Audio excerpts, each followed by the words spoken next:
이런 것들을 살펴봤는데 오늘은 가정에 관한 말씀을 통해서 이제 우리가 은혜를 받고 우리가 평생 이 말씀을 마음에 새겨서 우리가 복되게 살아가는 그런 성도가 되어야 될 줄을 믿습니다. 오늘 하나님 말씀은 즐거운 우리 가정이다, 이런 제목으로 하나님 말씀을 증거하겠습니다. 참 제가 좋아하는 말씀 가운데 하나가 시편 127편 1절 2절 말씀입니다. 여호와께서 집을 세우지 아니하시면 세우는 자의 수고가 헛되며 여호와께서 성을 지키지 아니하시면 파수꾼에 끼어 있음이 헛되도다. 너희가 일찍이 일어나고 늦게 누우며 수고의 떡을 먹음이 헛되도다. 그러므로 여호와께서 그 사랑하시는 자에게는 잠을 주시는도다. 그런 내용입니다. 잠을 이렇게 주신다.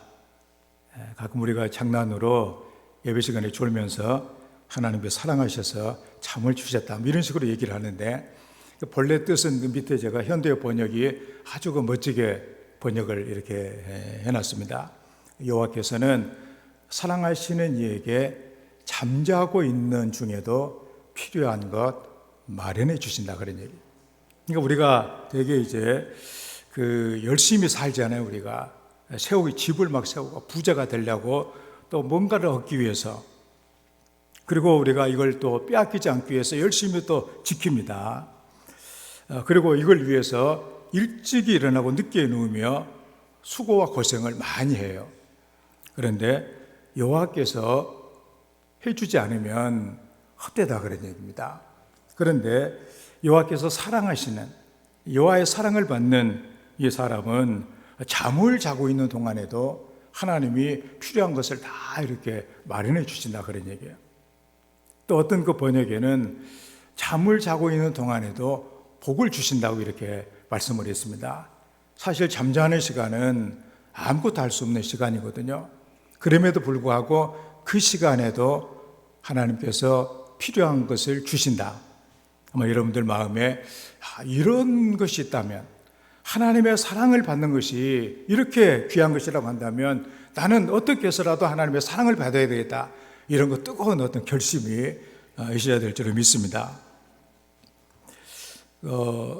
대우 그룹이라고 하는 그런 그 큰 회사, 지금은 이제 이렇게 망했지만, 그 김우중 회장이 쓴 책이 있습니다. 세계는 넓고 할 일은 많다, 그런 거 내용인데, 그는 거기에서 가장 행복한 시절, 내 인생의 가장 행복한 시절에 대해서 얘기를 하고 있습니다. 그의 이렇게 집안은 6.25 한국 전쟁 당시에 대구에서 피난 생활을 했다고 그래요. 아버지는 인민군에 납치가 돼가지고 생사가 이렇게 불명이고, 형들은 군에 다 입대를 해가지고 있는 그런 상태고, 그래서 14살 그 어린 나이에 어머니와 두 동생을 책임을 져야 되는 가장 노릇을 했대요. 14살짜리가. 그래서 그 대구에 보면은 그 방천시장이라고 있는 것 같아요. 그 방천시장에서 신문팔이를 했는데, 그 온 식구가 이제 입에 풀칠 정도 하려면은 신문을 100부를 팔아야 됐답니다. 그래서 이제 그 집에는 어머니하고 두 동생이 기다리고 있습니다. 그래서 신문을 다 팔고서 밤늦게 집에 들어가면 어머니와 동생들은 그때까지 식사하지 않고 기다리고 있다는 거예요. 그리고 함께 밥을 먹기 위해 기다리고 있다가 종일토록 고생을 하고 돌아왔지만, 밥상에 네 식구가 마주 앉았을 때 그 밥이 너무나도 맛이 있었고, 그때 기분은 말할 수 없이 즐거웠다. 그는 이렇게 자기의 과거를 얘기를 합니다. 그런데 그 날씨가 좋지 않게 되어지면 100부를 빨리 팔 수가 없어요. 다 팔아야 식구들이 굶지 않기 때문에 어떻게 해서라도 이걸 팔려고 이렇게 열심히 노력을 해가지고, 이제 그날은 이제 아주 밤이 굉장히 깊어지는 거예요. 그래서 집에 돌아오면 어머니와 동생들은 대개 자고 있답니다. 그 이유는 밥이 한 그릇밖에 없는데, 그래서 그것을 그 고생하는 아들 위에 남겨놓느라고 그냥 다른 식구들은 굶고 자고 있는 거예요. 그래서 이제 아들이 오니까 어머니가 일어나서 밥 한 그릇을 앞에 내놓으며 이렇게 얘기를 한답니다. 우리는 먼저 먹었다. 얼마나 배가 고프냐. 어서 이렇게 먹어라. 그는 책에서 이렇게 고백을 합니다. 미리 동생들을 채운 어머니의 마음을 내가 어떻게 모를 수 있겠는가. 밖에서 돌아온 형 몫의 밥 한 그릇을 위해 허기진 배를 안고 억지로 잠을 청한 동생들의 참든 모습을 바라볼 때 왈칵 눈물이 쏟아질 것만 같았다. 그러면 나도 눈물을 감추며 말했다. 어머니, 나는 밖에서 오뎅을 사 먹었더니 배가 불러요. 어머니랑 동생들이나 이렇게 드세요. 어머니와 나는 서로 거짓말을 하고 있었지만, 그리고 서로에게 거짓말을 하고 있다는 사실을 분명하게 알고 있었지만, 그 순간 가슴으로 치어오르는 뜨겁고 뭉클한 기쁨을 어떻게 다 설명할 수 있겠는가? 행복은 다른 것이 아니다. 무슨 거창한 것도 아니고 무지개처럼 손에 잡을 수 없는 것도 아니다. 지금 생각해 보면 내 생애 가운데 그때가 가장 행복했던 때가 아닌가 싶다. 어머니가 날 위해주고 동생들이 나를 위해주고 내가 어머니 동생들을 내 몸보다 더 위해주고, 그때 우리는 가난했지만 가장 행복했고 즐거운 가정이었다. 그런 얘기예요. 서로 간에 위해주는, 어려움 가운데 서로 위해주니까 그런 가운데서라도 가장 행복한 때라고 이렇게 말할 수가 있었다. 그런 얘기입니다. 우리 행복이라고 하는 것은 어떤 외적인 이런 조건에 달린 것은 아닙니다. 아무리 외적인 조건이 좋아도 마음이 평안하지를 못하게 되어지면 행복한 삶을 지속할 수가 없습니다. 마음이 불편하면 아무리 좋은 집에서 살고 또 손에 권력을 쥐고 있고 이렇다고 할지라도 가장 비참하고 불행한 인생일 수밖에 없는 것이죠. 오늘 말씀 17절에 채소를 먹으며 서로 사랑하는 것이 살지은 소를 먹으며 서로 미워하는 것보다 나으니라. 이걸 현대 번역으로 보면 아주 실감나게 잘 번역을 이렇게 해놨습니다. 값싼 채소만 먹고 살면서도 서로 우애 있게 아껴주며 사는 것이 값비싼 갈비짝 뜯으면서도 서로 못 믿어 증오하는 것보다 행복하다. 그러니까 값싼 채소 먹고 살아도 이렇게 서로 아껴주고 이렇게 하게 되면 복된 가정이지만, 갈비짝 막 뜯고 있으면 서로 미워하는 것, 이건 바로 이것은 행복한 것이 아니다. 그런 얘기죠. 행복은 마음의 문제입니다. 심령이 평안하냐, 마음이 평안, 너무나 중요한 거 아니에요? 행복과 불행이 결정이 된다고 말할 수가 있습니다. 돈으로 집은 사지만 가정은 살 수가 없어요. 돈으로 침대는 살 수가 있어도 아주 꿀잠, 행복한 잠자리는 살 수가 없습니다. 돈을 가지고 근사한 시간을 보낼 수는 있을지 모르지만 평화로움은 살 수가 없습니다. 돈으로 우리가 어떤 동료를 만날 수는 있지만 진정한 친구는 얻을 수가 없습니다. 오늘 본문의 말씀, 우리가 부부로 결혼을 앞두고 있는 사람 같으면은 결혼 주례와 같고, 또 우리 또 가정을 이루고 살아가는 우리들에게는 소중한 말씀이고, 또 하나님을 섬기는 우리 모두에게 아주 중요한 이런 교훈을 주는 그런 말씀입니다. 즐거운 가정은 어떻게 이루어지는가? 가족들이 잘 하나님의 설계대로 자기 위치를 잘 지켰을 때 이루어지게 됩니다. 비록 우리가 약간의 부족한 것들이 있다고 할지라도 서로 아껴준다고 하는 것, 서로 위하는 마음, 이걸 위해서 하나님을 경외하는 이런 가운데 즐거운 가정을 이루게 될 것입니다. 이런 은혜가 우리 성도들에게 풍성하기를 주의 이름으로 축원합니다. 그러면 이런 거 즐거운 믿음의 과정이 되려면 어떻게 해야 될 것인가를 한번 말씀을 통해서 보도록 합니다. 그 첫째로 주를 경외해야만 합니다. 16절 말씀에 가산이 적어도 여호와를 경외하는 것이 크게 부하고 번뇌하는 것보다 나으니라. 현대 번역은 가진 것 많지 않아 비록 가난하여도 여호와 모시고 살아가는 나날은 가진 것 많아 걱정거리 많은 부자들보다도 행복한 나날이라. 그렇게 말씀을 했습니다. 여기에 그 경외하는 것, 이것을 원어로 말하면 두려워하며 존경하다, 그런 얘기입니다. 그러니까 이 잠언 이렇게 저자는 가난하지만, 비록 가난할지라도, 물론 뭐 부자여도 여호와를 경외하면 너무나 좋지만, 그렇지만 가난해도 여호와를 경외하는 그 삶과 부자로 살면서 아주 그 늘 근심 걱정에 사로잡혀 있는 이런 삶을 비교를 해주고 있습니다. 비록 우리가 가난한 것은 불편합니다. 그렇죠. 우리가 가난하면 불편한 것이 한두 가지가 아니에요. 그렇지만 가난 속에 여호와를 경외한다고 하는 이 조건이 충족이 되면 하나님께서 바로 그 가난 가운데 계셔서 뭔가 우리에게 주시는 이런 은혜들이 있다는 사실이죠. 그래서 이 즐거움은 여호와를 경외하는 가운데 바로 여호와께서 주시기 때문입니다. 그래서 하나님을 섬기는 사람의 가장 큰 복이 뭐냐? 바로 여호와를 경외하는 사람에게 주신 하나님의 은혜인데, 이게 바로 기쁨과 감사다, 그런 얘기예요. 그래서 우리가 시편 그 16편 8절의 말씀에 내가 여호와를 내 앞에 모시며 그가 나의 오른쪽에 계심으로 내가 흔들리지 아니하리로다. 이러므로 내 마음이 기쁘고 내 영도 즐겁고 내 육체도 안전히 살리니, 바로 그것이죠. 우리가 그 영도, 우리의 마음도 몸도 즐거울 수 있다고 하는 것, 평안할 수 있다고 하는 것, 너무나도 귀한 것입니다. 여호와를 앞에 모신다. 하나님이 항상 우리 눈에 보인다는 것 아니에요? 우리가 하나님의 앞에 늘 보인다면 우리가 어떻게 살 것인가? 하나님을 경외하는 이런 그 삶이 중요한 것이죠.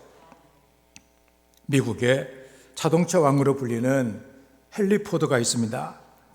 그 나이가 들어가지고 이제 그가 그 자동차를 통해서 얼마나 그 인류에 기여를 많이 한 그런 사람이에요. 그런데 이제 그 나이가 들어가지고 고향으로 아마 돌아왔던 모양이에요. 그래서 이제 집을 한 채를 이렇게 지었는데, 그 다른 사람들이 그 이제 그 헨리 포드가 고향에 들어와가지고 집을 짓고 살고 있다고 하니까 찾아와 봤는데 집이 너무나 작은 거예요, 이게. 그래, 그 엄청난 그 헨리 포드가 뭐 예를 들어서 뭐 대리석으로 엄청난 집을 지을 수도 있는데 너무도 작고 평범하게 집을 지은 거예요. 찾아온 사람들이 집이 너무나 초라합니다. 호화롭지는 않더라도 불편해서 되겠는가 하고 이렇게 얘기를 했을 때 그는 웃으면서 이렇게 대답을 했답니다. 가정은 건물이 아닙니다. 비록 작고 초라하더라도 예수님의 사랑이 넘친다면 그것이야말로 가장 위대한 집이죠. 주님을 경외하는, 하나님을 경외하는 그 집이 위대한 집이다, 그런 얘기입니다. 그래서 사람들은 그들에 대해서 이렇게 얘기를 했다고 그래요. 헨리 포드는 꿈을 꾸는 사람이었고 그 안에는 기도하는 사람이었다. 경건한 가정을 이루는 아주 중요한 그런 내용을 담고 있습니다.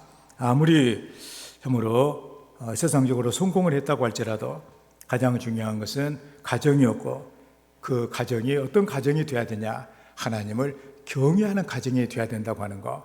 그의 그 일생에 가장 중요한 그런 인생의 지침이 바로 그것이라는 사실입니다. 즐거운 가정은 하나님과의 관계에서 비롯이 됩니다. 하나님은 우리에게 놀라운 은혜를 주시는데, 그건 바로 뭐냐? 우리의 그 삶에 성령을 우리에게 보내주셔서 우리가 하나님의 은혜로 상황과 처지에 상관이 없이 우리가 기쁨과 감사로 삶을 살아갈 수 있는 은혜를 주신다, 그런 얘기입니다. 우리 사도행전 10장에 고넬료 얘기가 나오고 있습니다. 고넬료는 로마의 그 백부장이에요. 유대인이 아니에요. 그럼에도 그는 성경에 보니까 여호와를 경외하는 자였다. 그리고 그는 기도하는 자였고 구제하는 자였다고 말해주고 있습니다. 하나님을 경외하는 그의 삶 속에 하나님께서는 이방에 복음을 전할 계획을 세우시다가 고넬료를 보고 이 사람이 바로 이 사람이다. 그러고서는 그의 성령을 허락해 주시고 그래서 이방의 복음이 증거되는 산 증거를 세워주신 것을 우리가 볼 수가 있습니다. 하나님을 경외하는 영적인 상태, 이거 너무나도 중요한 것이죠. 그래서 우리는 중심을 잡고 세상을 살아가는 것이 중요합니다. 세상은 자꾸만 기준을 이렇게 옮겨놔요. 우리가 뭐 대학을 같은 데 봐도 그렇잖아요. 어떤 과가 좋다, 자꾸 기준이 옮겨가요. 이거 옮겨가는 게 따라가다가는 우리는 제대로 인생을 살지를 못합니다. 우리는 세상이 어떻게 변할지라도 여호와를 경외하는 이 믿음의 반석에 굳게서는 하나님의 사람들이 되어야만 할 것입니다. 우리는 어떤 세상의 것보다도 신앙을 붙들고 살아가는 하나님의 사람들이 되어야 됩니다. 다윗처럼 내가 여호와를 내 앞에 모신다. 다른 어떤 것도 내 앞에 얼쩡거려서는 안 된다. 이런 믿음의 자세. 그래서 우리는 모든 것이 하나님의 은혜가 되어야지. 괜히 권력을 가졌는데, 재산을 많이 얻었는데, 돈을 많이 벌었는데, 그것 때문에 늘 고민이나 하고, 걱정이나 하고, 이거 없어지면 어떻게 할까? 그렇잖아요. 하나님이 지키지 않으면, 성을 지키지 않으면, 파수꾼이 아무리 껴있어도 헛되다. 이 사실을 기억하면서 하나님께 맡기고 주님을 경외하며 살아가는 즐겁게 인생을 살아가는 우리 모든 성도가 되기를 주의 이름으로 축원합니다. 다음에 두 번째로 서로 사랑해야 된다고 말씀을 합니다. 그 17절 말씀에 아까 우리가 읽었죠. 채소를 먹으며 서로 사랑하는 것이 살진 소를 먹으며 서로 미워하는 것보다 나으니라. 현대의 번역은 값싼 채소만 먹고 살면서도 서로 위에 있게 아껴주며 사는 것이 값비싼 갈비짝 뜯으면서도 서로 못 믿어 증오하는 것보다 행복하다. 여기에 서로 사랑한다. 이 말은 서로 아끼며 돌보다는 원어의 뜻이 있습니다. 아끼며 돌본다. 그러니까 우리는 서로 모든 가족들이 서로를 돌보며 이게 아껴줘야 된다 그런 얘기입니다. 아내는 남편을 또 자식을 또 남편은 또 이렇게 자식과 또 아내를 또 아이들은 또 부모를 아끼고 형제를 아끼고 또 돌봐주는 모두가 다 그래야 된다 그런 얘기예요. 가난하게 살면서 서로 사랑하는 것과 또 살찐 갈비짝을 뜯으면서 미워하는 것 이거 비교가 되고 있는데 인간의 행복은 물질의 소유 여부에 있지 않음을 보여주고 있는 것이죠. 외형적인 이런 부여보다는 서로 사랑하며 사는 것이 훨씬 더 즐거운 가정이 된다고 하는 것을 우리에게 말해주고 있습니다. 김춘수라고 하는 시인의 꽃이라고 하는 것이 저는 전에 학교 다닐 때 국어책에서 한번 배웠던 것 같은데 거기 보면 이런 내용이 있습니다. 내가 그의 이름을 불러주기 전에는 그는 다만 하나의 몸짓에 지나지 않았다. 내가 그의 이름을 불러주었을 때 그는 나에게로 와서 꽃이 되었다. 이게 보면은 아무런 의미가 없는 몸짓이었는데 이것이 꽃이 됐다는 거 아니에요? 그의 이름을 불러준다고 하는 것이 무슨 의미겠어요? 그의 의미를 정말로 당신은 나에게 있어서 또 당신의 존재는 또 당신의 가치는 내게 너무나도 귀하다. 이걸 인정해 주는 것이죠. 인정을 해준다. 너무나 귀한 것입니다. 그때 꽃이 된다. 그런 얘기예요. 가족 관계도 꽃처럼 이렇게 피어나야만 하는데 우리는 이렇게 아껴주고 돌보는 것보다도 정죄하고 비난이 많습니다. 아마도 가장 많은 비난과 정죄가 있는 곳이 가정이 아닌가 생각이 들어져요. 서로 간에는 당신 탓이다. 또 자식한테는 너는 왜 그러냐 하면서 가정에 가장 사랑이 많아야 되는데 서로 간에 우리 죄를 너무나 많이 짓고 있는 것 아니에요? 성경에는 죄라는 것을 빚이라고 또 표현을 합니다. 빚이 많아요. 그러니까 우리는 내가 괜히 인상 쓰고 집에 돌아다 보니까 가족들이 기분이 나빠. 그게 바로 뭐냐? 빚을 진 거예요, 이게. 죄를 지었다 그런 얘기입니다. 우리는 이런 걸 어떻게 할 것인가? 그래, 이걸 처리를 해야 된다. 왜냐하면 빚이 많으면 관계가 다 깨지잖아요. 친구 간에도 돈 거래를 하면서 주고받고 하면서 잘 지냈는데 친구가 그냥 돈 빌려가더니 안 갚아 그냥. 그러면 이제 관계가 깨지는 거 아니에요, 이게. 빚을 청산하지 이렇게 못하기 때문에. 그걸 해결하려면 어떻게 하냐면은 그냥 돈 안 받는 것이죠, 그냥. 그게 바로 뭐냐? 용서라는 거예요. 마찬가지로 우리 이렇게 가족 간에도 빚을 많이 져요. 자꾸만 보니까 남편이 자꾸만 죄를 쌓아가, 빚을 쌓아가, 그냥 안 좋은 소리 하고 그냥 나쁘고 그냥 아내도 보니까 마음에 안 들어가지고 빚을 자꾸만 쌓아가고 있어요. 그걸 어떻게 스스로는 해결이 안 돼요. 너 용서해라. 그래도 용서가 되는 건 아니거든요. 상대방이 그냥 아무런 조건이 없이 용서를 해줘야 돼요. 그래야 죄가 사라지는 것이고 관계가 개선이 되어지는데 여전히 마음에 이런 걸 두게 되면 제대로 용서가 되겠어요, 이게. 그래서 성경은 사랑을 얘기를 합니다. 사랑은 뭐냐? 베드로전서 4장 8절의 말씀 보면 그러므로 너희들은 서로 뜨겁게 사랑할지니 사랑은 허다한 죄를 덮느니라 말씀입니다. 죄를 그냥 없애주는 거예요, 그냥. 그렇기 때문에 가정이 행복한 가정이 되기 위해서는 그 빚을 다 용서를 해야 돼요.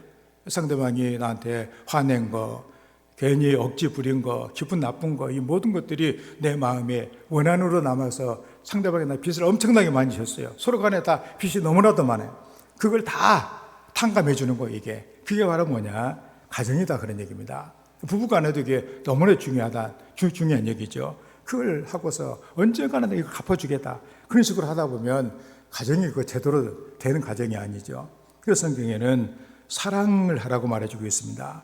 우리는 이렇게 서로 간에 죄를 짓는 것 중에 많은 것들이 모든 것을 다 어떤 조건이나 또 이런 것들을 통해서 이 안 좋은 이런 빚을 서로가 쌓아가는 그런 내용들이 있습니다. 자녀는 무조건 사랑해야 되는 것 아니에요? 그런데 네가 점수가 그게 뭐냐? 자꾸만 이렇게 하고 성적으로 이렇게 자녀를 자꾸만 얘기를 하고 또 남편을 바라볼 때 당신은 이렇게 이것밖에 안 되냐? 아내를 봤을 때도 조건이 그게 뭐냐? 자꾸 이런 식으로 자꾸만 하다 보면 아주 죄가 가정에 너무나 많아가지고 정상적인 가정이 되기가 어렵다 그런 얘기입니다. 우리는 상대방에게 있는 하나님의 형상을 바라보면서 하나님이 우리를 아무런 조건이 없이 용서를 해준 것처럼 용서하는 것이 중요하다 그런 얘기입니다. 그래서 가정은 죄가 가장 많은 곳인데 그렇지만 가장 많은 용서가 있어야 될 것이 바로 가정이다 그런 말씀입니다. 그래서 우리가 부족한 것들이 너무나도 많지만 하나님께서 나를 사랑해 주신 것처럼 우리도 사랑의 눈으로 바라보면서 허물을 덮고 상대방을 존귀하게 인정을 해야만 한다고 하는 것이죠. 우리가 서로 힘들고 어려울지라도 서로 사랑하며 자존감이 회복이 되어 나간다면 가정을 통해서 주시는 하나님의 복을 누리며 살아갈 수 있는 은혜를 입게 된다고 하는 사실입니다. 그러므로 서로 사랑해야 된다고 하는 것을 우리는 알아야 됩니다. 사랑이 뭐예요? 용서하는 거예요. 그냥 용서하는 거예요. 무조건 용서하는 거예요. 그걸 우리가 어떻게 하냐? 믿음이 있어야 하는 것이죠. 그 원한을 담아두면 안 된다는 사실입니다. 그래서 사랑을 통해서 즐거운 가정을 세워나가는 이런 성도의 삶이 되기를 바랍니다. 가정의 행복은 사랑의 기초가 세워질 때 이루어지게 됩니다. 값비싼 오늘 현대 번역처럼 갈비짝 뜯으면서 서로 미워하는 것보다 그냥 값싼 채소를 먹으면서 서로 사랑하는 가정이 즐거운 가정이다. 이렇게 말씀을 하고 있습니다.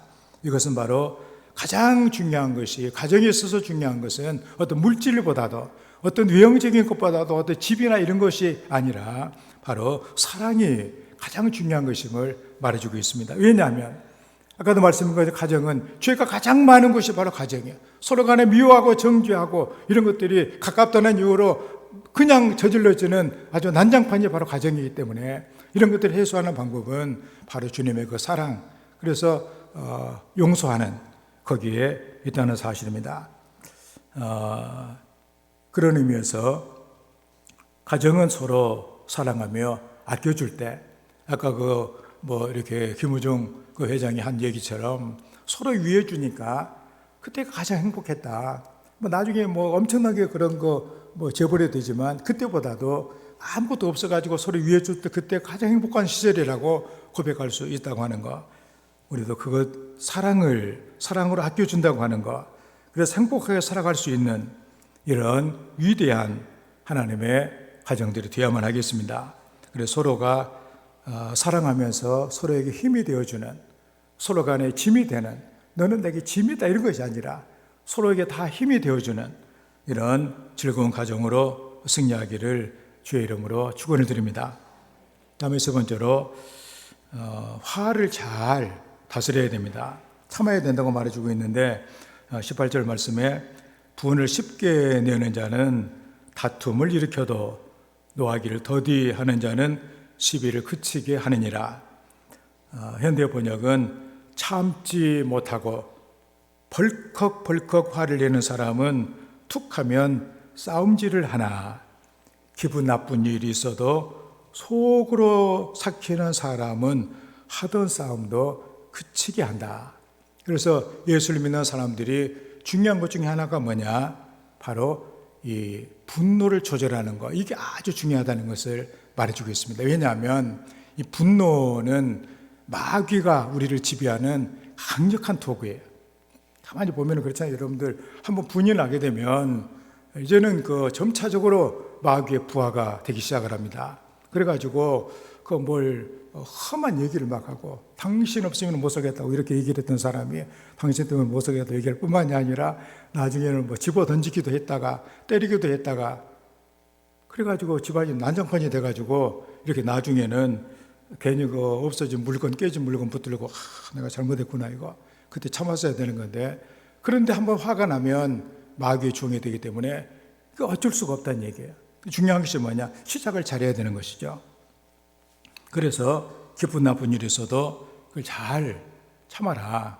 그게 바로 믿는 사람의 모습이다. 그런 얘기예요. 이 더디한다고 하는 이 원어의 뜻은 뭐냐? 화를 내는 것을 억제한다. 차가 막 가는데 브레이크를 밟아가지고 이렇게 세우는 것처럼 브레이크를 밟으라는 그런 얘기죠. 그래서 본문은 이 화를 쉽게 내는 자와 또 화를 잘 안 내는 이런 자를 본문에서 비교를 하고 있습니다. 분을 쉽게 내는 곳에는 뭐가 있냐? 싸움이 있다는 얘기예요. 다툼이 있다. 그런데 이걸 잘 참으면 평온함이 온다는 사실입니다. 그러니까 화를 내는 이 급한 것보다는 마음의 안정을 이루는 이 여유가 있을 때 즐거운 가정이 된다고 하는 거. 그래서 아마도 여러분들이 오늘 자신을 생각해 보면서 나는 너무나 잘 내. 너무도 속에서 분이 나게 되면 바로 말로 나와. 그러면은 이건 잘못된 것이구나. 하나님의 말씀이 그렇게 하지 말라고 그랬으니까 오늘부터는 그렇게 하지 말자. 하나님 말씀을 생각하고 참으면 하나님께서 은혜를 주세요. 그게 이제 중요한 것이죠. 그게 어떤 사람은 참다 보면은 병이 된다고 그러는데 하나님의 말씀을 생각하고 참으면 그게 은혜가 된다 그런 얘기예요. 약이 되는 것이죠. 그게 이런 얘기가 있습니다. 아들을 장가를 보내가지고 며느리가 들어온 가정이 있었어요. 옛날 얘기죠. 이게 시어머니가 이제 밥을 솥에다에게 앉혀 놓고서 며느리에게 네가 불을 떼라. 그래서 불을 떼라고 했는데 경험이 많지 않는 이 며느리가 불을 계속 떼다가 그만 솥이 깨지고 말았습니다.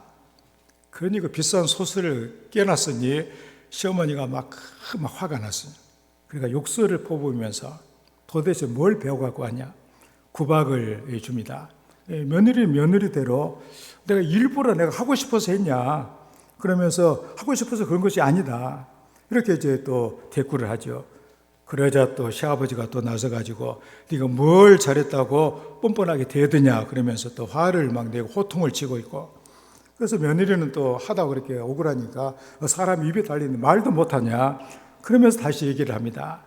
옆에 있는 남편이 어디서 시부모님께 말 듣고 하냐 그러면서 막 뺨을 때리고 막 그래요. 여자가 발악을 하면서 남편을 막 이렇게 대들고, 그 화가 난 남편은 계속해서 아내를 때리고 집안은 아주 아수라장이 됐다 그러니. 근데 반면에 그 앞집이 있는데 그 시어머니가 또 어떻게 아들 또 장가를 보냈는가, 또 이제 밥을 안 주고서 서로 맞이한 며느리에게 불을 떼라고 얘기를 합니다. 밥 짓는 경험이 많지 않던 그 며느리, 불을 계속 아주 막 뜨겁게 막 불을 떼다가 또 솥이 깨지고 말았습니다. 그래서 솥을 깼으니 얼마나 그 황당한 일이에요. 어쩔 줄 몰라 당황을 하고 있는데 시어머니가 걱정하지 마라. 내가 물을 너무나 적게 부었구나. 적게 부어가지고 이런 일이 생겼구나. 내가 잘못이다. 며느리를 막 달래느라고 막 그래. 밖에 계시던 시아버지가 내가 부엌에다 나무를 너무나 많이 해놔가지고 나무 그냥 막 그냥 있는 거 막 떼다가 이런 일을 내가 잘못이다. 그러니까 옆에 있는 그 남편이 아닙니다. 내가 물을 너무나 적게 길러와가지고 물을 너무나 적게 부어가지고 이런 일이 생겼으니까 다 제 책임이라고. 서로가 책임을 지면서 상대방을 위해 주니까 아주 화목한 가정이 되고, 그 집은 화목한 가정인데 똑같은 일 만나고도 뒷집은 아주 맨날 싸우는 것이 일고 그렇게 됐다는 얘기 아니에요?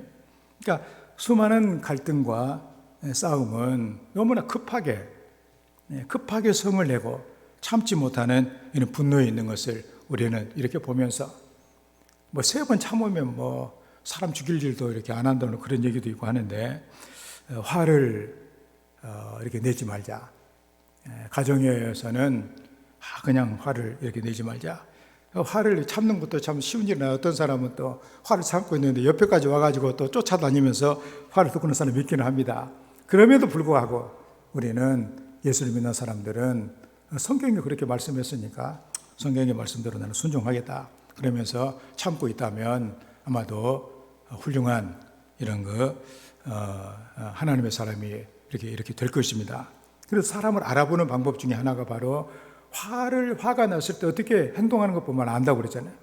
화가 났을 때도 올바른 뭔가 이성적인 뭔가 올바른 그 삶을 생각하며 나가는 그 사람은 참 훌륭한 사람인데, 화나는 대로 하다 보면 바로 마귀의 종이 돼가지고 걷잡을 수 없는 이런 그 상황을 만들어낸다는 사실입니다. 즐거운 가정은 화를 내지 말아야 된다. 명심하고 화를 내지 않는, 하나님의 은혜를 받고 하나님을 생각하면서 화를 잘 참는, 그래서 복된 즐거운 우리 성도들의 가정이 되어야 될 줄을 믿습니다. 콩가루 집안이라고 하는 말이 있습니다. 사전적인 의미는 집안에 다툼이 끊어지지 않고 가족들이 제멋대로 말하고 행동해서 엉망진창이 된 집안, 이게 바로 콩가루 집안이다 그렇게 얘기를 합니다. 그래서 생각을, 아니 콩가루 집안이 콩가루가 도대체 뭐길래 그러나 이렇게 생각을 할 수도 있겠죠. 근데 우리가 되게 이제 그 떡을 할 때나 밥을 지을 때는 쌀가루라든가 뭐 밀가루 같은 것을 사용을 합니다. 뭐 잡곡 같은 것도 이제 가루를 만들어 가지고. 그런데 이제 이런 것들은 되게 물을 붓고서 반죽을 하게 되면 잘 붙어요.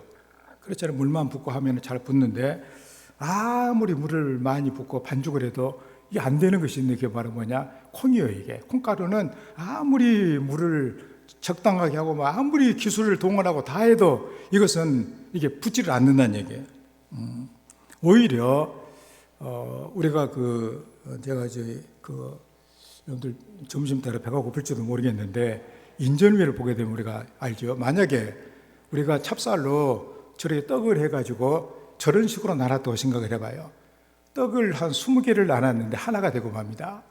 바로 해가지고 하나가 돼요. 그래서 이걸 어떻게 해결할까? 우리 조상들이 생각을 했겠죠. 이거 떡을 해놔서 떡이 다 20개가 돼가지고 나눠줘야 되는데 이 떡이 나눠지질 않아. 함께 붙여놓으면 다시 하나가 되고 말아요. 그래서 이걸 어떻게 나눌까? 그래 고안해낸 것이 뭐냐? 이 콩가루를 붙여놓는 거예요.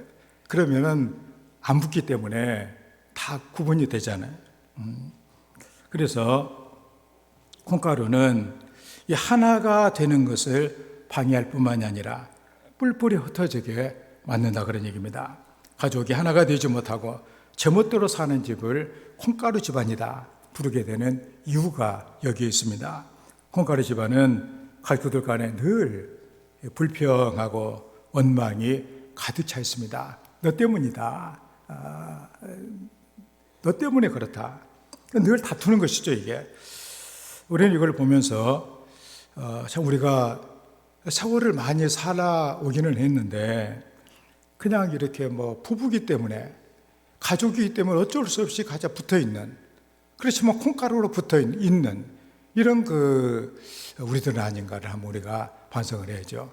왜냐하면 우리가 서로 위해 준다고 하는, 우리가 하나님을 경외하며 서로 사랑하며 우리가 참을 수 있을 만큼 나보다도 가족이 더 중요하게 생각이 되어지는 그런 것이 우리가 있지 않게 되면 우리도 콩가루밖에 안 되는 경우들이 너무나도 많기 때문입니다. 그래서 우리는 정말로 하나님이 원하시는 그런 가정이 돼야지, 집안에 같이 있는 사람들로만 존재해서는 안 되겠다 그런 얘기입니다. 그래서 도대체가 내가 뭐 때문에 사는지 이렇게 모르겠다. 같이 사는 것이 오히려 도움이 되지 않요. 우리 흔히 말하는 시너지 효과가 있는 것이 아니라 같이 있기 때문에 오히려 더 맥이 빠지고 사는 것이 힘들어지는 이런 것이 되면은 안 된다 그런 얘기죠. 오늘날 사회가 복잡하다 보니까 너무나도 바쁩니다. 먹고 살기 바쁘다는 그 이유 때문에 우리는 가정이라고 하는 것을 상당히 이렇게 좀 등한시할 때가 있는 것을 보게 됩니다. 가정의 행복이 무엇인가를 생각하면서 가장 행복한 그 길을 그것을 잃지 않는 이런 성도의 삶이 되어야 되겠다고 하는 것입니다. 우리 오늘 말씀 우리가 기억하면서 하나님께서 원하시는 그런 즐거운 가정의 모습을 회복하는, 집안에 어떤 어려움이 있고 힘든 일이 있다고 할지라도 그 모든 것을 다 힘을 합해서 이겨나갈 수 있는 그런 가정이 되어야 되지 않겠냐. 어려움 때문에 다 이때가 기회다 하는 식으로 다 흩어져 버리는 그런 가정이 되면 되겠냐 하는 내용이죠. 물질이나 소유가 아니라 하나님을 주인으로 삼고 오직 여호와 하나님만을 경외하며 하나님을 섬기는 그런 가정이 되어야만 할 것입니다. 그리고 서로의 허물을, 서로의 죄를 용서하는, 무조건 용서하는, 가정은 무조건 용서가 돼야 돼요. 허물을 덮어주는, 사랑하며 배려하는 그런 가정이 되어야 되고, 그리고 우리의 분과 노를 더디하면서 우리가 평화를 이뤄내는 이런 가정들이 다 되기를 주의 이름으로 축원합니다. 말씀을 생각하면서 하나님 은혜를 주셔서 우리의 가정에 하나님의 설계하신 그대로 하나님을 경외하며 서로 사랑으로 위해주며 서로를 세워주며 격려하며 그리고 서로에게 참아주며 무조건 용서하는 그런 가정이 즐거운 가정이 되도록 하나님께서 은혜를 주시라고 함께 기도합니다. 하나님 우리 아버지, 이 시간 우리가 예배를 통하여서 하나님의 말씀을 듣습니다. 성령께서 우리들의 마음을 어루만져 주셔서 하나님의 말씀이 우리의 마음에 새겨지게 도와주셔서 이 말씀을 통해서 우리들의 가정이 하나님께서 우리의 가정을 축복하시며 여호와를 경외하며 뜻을 따르는 자에게 주어지는 은혜를 받고 살아가는 성도들의 가정이 되기를 간절히 원합니다. 하나님 아버지, 우리에게 주신 우리의 삶을 즐겁게 보낼 수 있는, 그래서 이 귀한 가정을 통해서 하나님의 위대한 역사가 이루어지는 하나님의 귀한 은총을 허락하여 주시옵소서. 아버지 하나님, 우리 하나님께서는 가정을 창조하시고 가정에 복을 주신 하나님 아버지여, 하나님의 설계하신 가정대로 우리들의 가정이 이루어지기를 원합니다. 하나님께서 사랑해 주셔서 우리 잠을 자고 있는 동안에도 하나님께서 모든 것을 마련해 주시는 그런 복을 받는 가정들이 되게 하여 주시옵소서. 그리하여서 가정을 통하여서 우리가 위대한 하나님의 역사를 이루어가며 하나님을 섬기는 신앙의 놀라운 가치를 대를 이어 계승할 수 있는 복된 성도들의 가정이 되어